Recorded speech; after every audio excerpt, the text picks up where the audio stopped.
Hi, ఈరోజు దొండకాయ carrot fry ఎలా చేసుకోవాలో చూద్దాం రండి. ఫ్రైకి కావాల్సిన కూరగాయలు ఇలా ముక్కలుగా తరగాలి. ముందుగా పాన్లో 4 స్పూన్ల ఆయిల్ వేసుకోవాలి. నూనె వేడి అయిన తర్వాత పోపులు వేసుకోవాలి. తర్వాత కరివేపాకు, పచ్చిమిర్చి వేసుకోవాలి.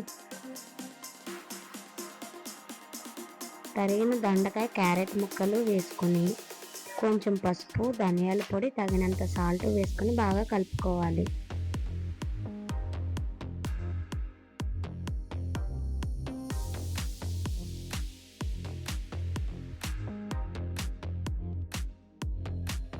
తర్వాత కొంచెం సేపు మగ్గనిచ్చి తగినంత కారం వేసుకొని కలుపుకోవాలి. అలా 5 నిమిషాలు మగ్గనివ్వాలి. దొండకాయ క్యారెట్ ఫ్రై రెడీ.